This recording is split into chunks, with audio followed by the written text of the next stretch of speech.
Bonjour, voici une présentation qui concerne le rapport de benchmarking de vétérinaire.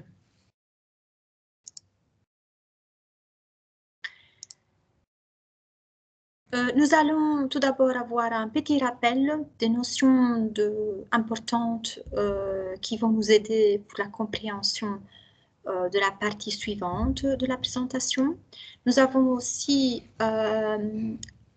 parlé brièvement de l'avis de l'AMCRA qui a été écrit en 2018 concernant le benchmarking des éleveurs et des vétérinaires.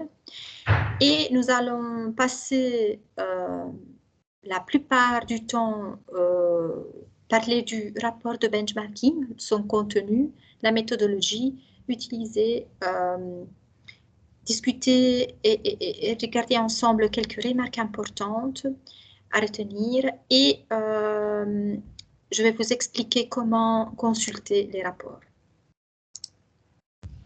Tout d'abord, un petit mot de rappel par rapport aux systèmes qui sont actifs actuellement en Belgique et qui concernent la collecte des données d'utilisation des antibiotiques en élevage, subdivisés par secteur. Donc, vous avez le porc, la volaille, les veaux de boucherie, le bétail laitier et aussi les vétérinaires.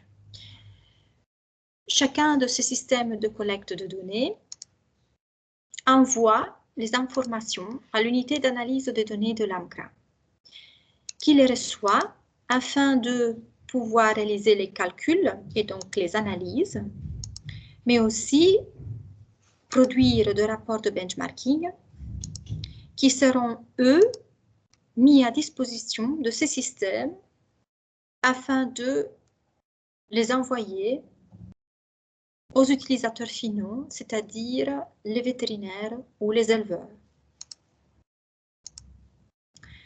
Les données arrivent à l'AMCRA de manière anonymisée. Le benchmarking des éleveurs est la première étape de toute analyse.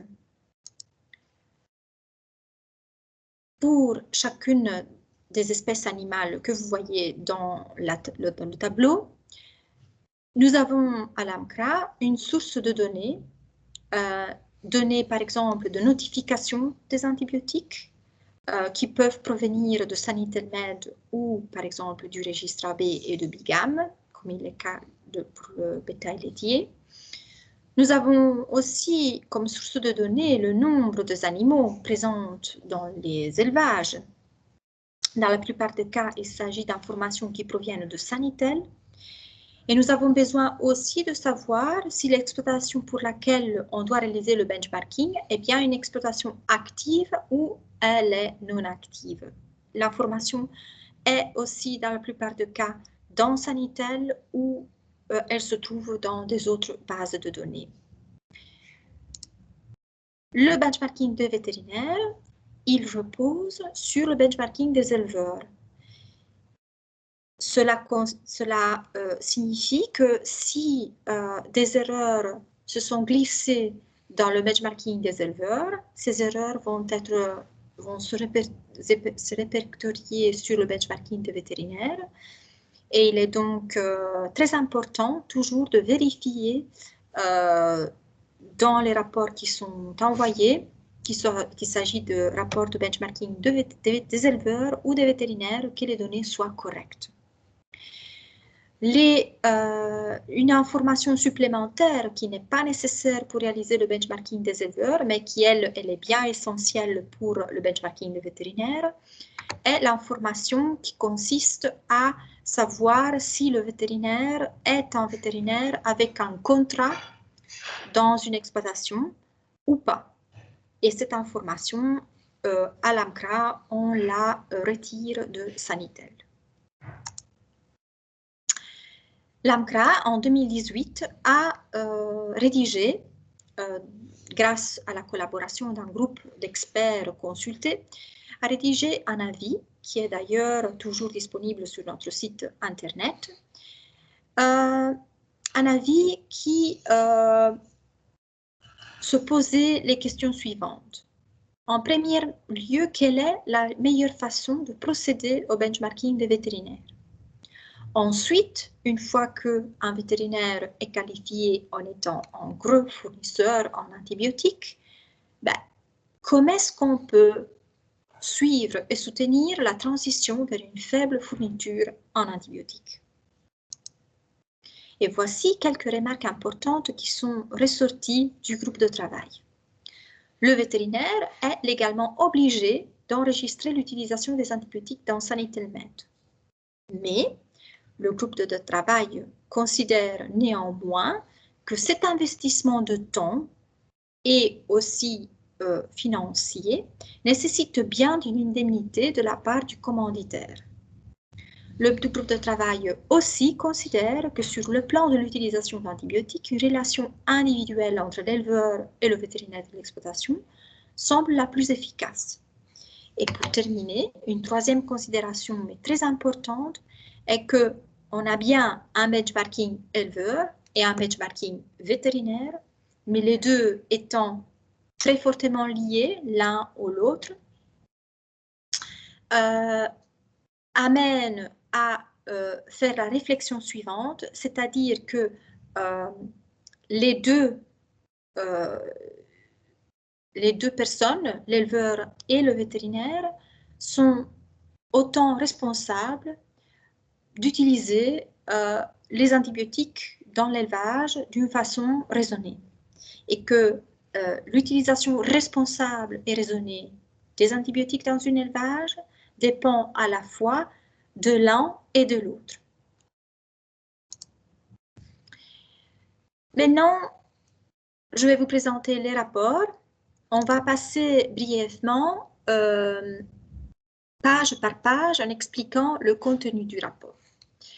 Donc, dans la première page du rapport, vous y trouverez en haut le logo de Sanitelmed ainsi qu'un titre qui indique, comme dans ce cas-ci, qu'il s'agit du rapport de benchmarking de vétérinaire pour la fourniture en antibiotiques d'exploitation porcine. Au-dessus du titre, vous avez la période de benchmarking qui est expliquée ici, janvier-décembre 2019. Il s'agit d'un rapport qui a été rédigé début d'année 2020 par rapport à l'année précédente, janvier-décembre 2019.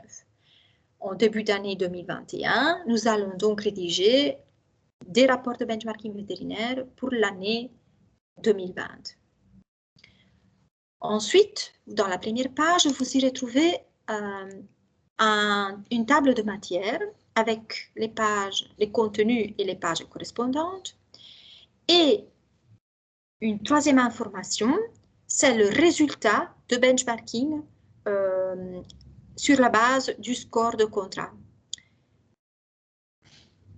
Dans ce cas-ci, le vétérinaire a un score de contrat de 86 et il se trouve dans la zone verte du benchmarking. Dans la suite de la présentation, vous verrez quelle est la signification de cela et quelle est son importance. Dans la deuxième page du rapport de benchmarking vétérinaire, vous y retrouvez une introduction où elle précise que le vétérinaire est également évalué sur la base d'un score de management. Le score de management sera aussi traité plus loin dans la présentation. Et vous y retrouvez aussi des définitions qui, elles, sont très importantes et à lire attentivement. La première définition concerne la période de benchmarking. On vient déjà de parler de ça. On a dit qu'il s'agit d'une année de janvier à décembre. La deuxième définition est la définition d'exploitation sous contrat et la définition de vétérinaire d'exploitation. On a en effet choisi que du moment qu'une exploitation porcine a au moins pour la moitié du temps, c'est-à-dire pour au moins plus de 180 jours, un vétérinaire avec lequel elle a un contrat, eh ben, ce vétérinaire-là est le vétérinaire avec contrat de cette exploitation porcine. Il se peut néanmoins que le vétérinaire qui est défini avec contrat pour cette exploitation ne soit pas responsable de toutes les fournitures en antibiotiques qui ont lieu dans l'exploitation. Mais cela n'empêche qu'il a été décidé par rapport à cette méthodologie qu'on utilise et dans le cadre du benchmarking que ce vétérinaire d'exploitation soit néanmoins évalué sur la base aussi de fournitures en antibiotiques qui ont été réalisées dans l'exploitation par des autres vétérinaires. Une autre définition clé est une définition d'unité de catégorie animale. Dans une exploitation porcine, on pourrait très bien avoir jusqu'à 4 catégories animales différentes. Porcelaine non sévré, porc d'engraissement, porc reproducteur. Chacune de ces catégories est une unité de catégorie animale. Si par contre, dans une exploitation, nous avons uniquement des porcs à l'engraissement, ben, il n'y en aura qu'une de catégorie animale. Dans la page suivante du rapport, vous irez trouver déjà des informations qui sont des informations clés et qui sont des informations importantes pour comprendre le score contrat. Vous irez trouver ici un tableau avec le nombre d'exploitations, ici égal à 7, pour lequel le vétérinaire qui reçoit ce rapport de benchmarking a un contrat. Vous irez trouver aussi le nombre d'unités de catégorie animale dans ces exploitations, c'est-à-dire un total de 18. Et ci-dessous, vous irez trouver aussi la définition, c'est-à-dire porcelaine non sévré, sevré, à l'engraissement, porc de reproduction, le nombre de chacune de ces unités. Le contract score est défini sur la base de l'utilisation de chacune de ces unités de catégorie animale. Dans l'annexe 1, à la fin de ce rapport, on peut y retrouver un aperçu des exploitations qui ont été considérées comme exploitations sous contrat. Mais veuillez noter que on pourrait très bien avoir des exploitations qui n'ont pas été listées comme étant exploitations sous contrat. Cela pourrait être causé par des problèmes de notification, par des problèmes en termes de nombre d'animaux, par le fait que l'exploitation n'était pas active pendant la période de benchmarking, et ainsi de suite. Voici le contrat score. Le contrat score est déterminé en fonction du pourcentage d'unités de catégorie animale que votre exploitation sous contrat dans la zone, se trouve dans la zone verte, jaune et rouge. Vous voyez aussi ici aussi le calcul qui permet de définir le score contrat. Sur la base de cette formule, un vétérinaire avec 100% d'unités de catégorie animale en zone verte a un contract score de 100.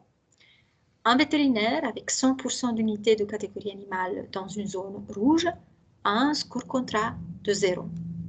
Le vétérinaire ici en question, avec la répartition qu'on voit aussi dans la tarte, a un score contrat de 86,1. Il est donc un vétérinaire dans la zone verte du benchmarking, comme il se situe au-delà de la seuil supérieur au P50, c'est-à-dire 75. L'annexe 1, dont je parlais tout à l'heure, donne un aperçu des exploitations sous contrat. Chacune des lignes dans le tableau est une exploitation. Ici, j'ai bien évidemment masqué l'identification afin de ne pas montrer des informations réservées. Mais pour chacune exploitation, vous y retrouvez pour le vétérinaire qui reçoit son rapport, le nombre de jours pendant lequel il était un vétérinaire avec contrat. Il y aura aussi une information concernant le nombre de notifications que lui, en tant que vétérinaire sous contrat, a réalisé dans chacune de ses exploitations. Et il a aussi la possibilité de visualiser le BD100 moyen par catégorie animale de chacune de ces exploitations. Et donc, par exemple, pouvoir vérifier que pour cette exploitation ici, qui avait un BD100 de 14 pour les porcelets sévrés, lui, il était bien responsable de 100% des fournitures en antibiotiques de l'exploitation.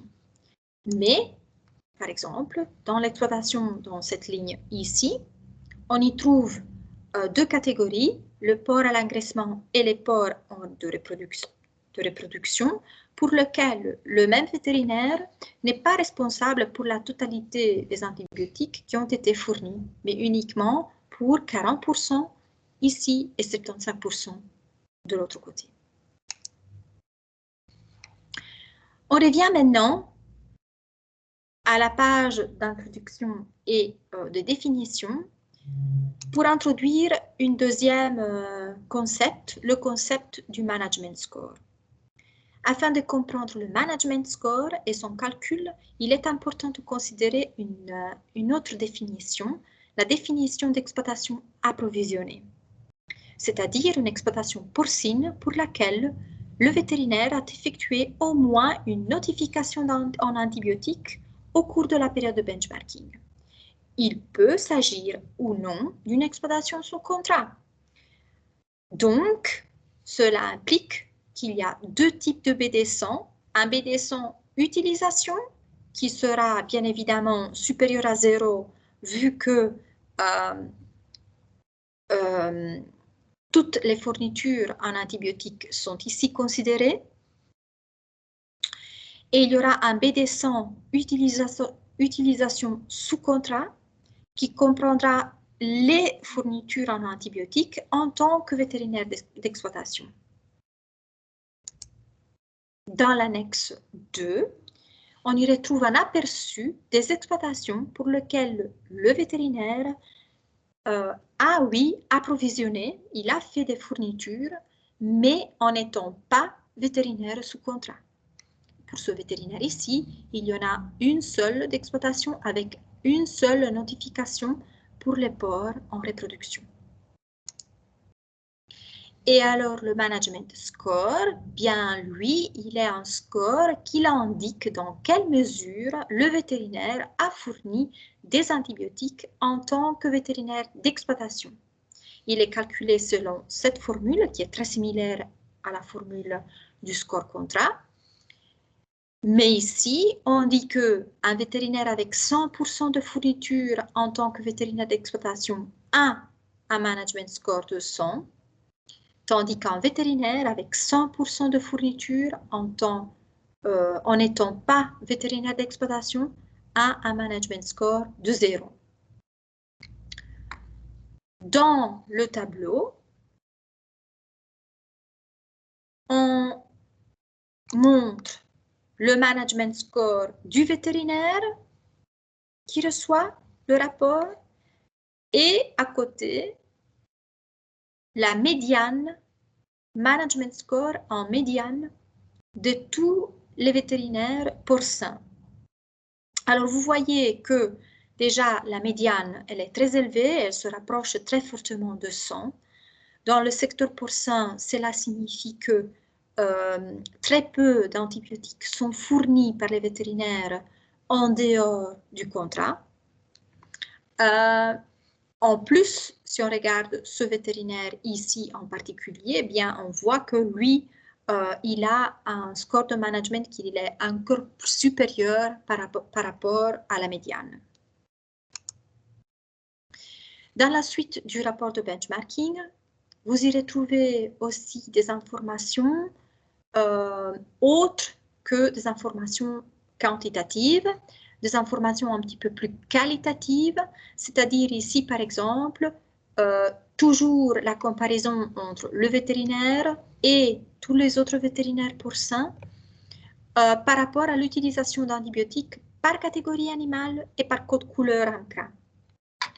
Ici en bas, l'utilisation d'antibiotiques par classe d'antibiotiques et par voie d'administration. Ensuite, l'utilisation d'antibiotiques par classe et par catégorie animale. Et pour finir, l'utilisation de la colistine et d'antibiotiques avec code couleur rouge, c'est-à-dire les fluoroquinolones, les céphalosporines de 3e et 4e génération, et toujours une comparaison entre le vétérinaire et tous les autres vétérinaires porcins. Dans le rapport, il y a aussi un 3e annexe qui contient un aperçu des exploitations qui ne sont pas incluses dans les analyses. C'était, comme je disais, l'annexe qui permettrait de s'apercevoir si, par exemple, des exploitations pour lesquelles le vétérinaire a un contrat n'avaient pas été tenues en compte dans le calcul du contract score. Ici, ce n'est pas le cas. On voit que le vétérinaire, le tableau de l'annexe 3 est vide pour ce vétérinaire ici, mais il pourrait très bien y avoir des vétérinaires pour lesquels, dans le tableau, on voit qu'il y a des exploitations avec des problèmes en termes de notification, donc des quantités erronées ici en termes de notification, des problèmes en termes de nombre d'animaux, et voilà. Si c'est le cas, il est très important de contacter l'helpdesk de Sanitel-Med, de notifier ces erreurs, mais surtout de corriger ces erreurs dans Sanitel. Je viens maintenant à une partie de la présentation qui contient des remarques importantes. Tout d'abord, je reviens sur le fait qu'il faut contrôler attentivement le contenu du rapport et surtout les tableaux dans les annexes 1, 2 et 3.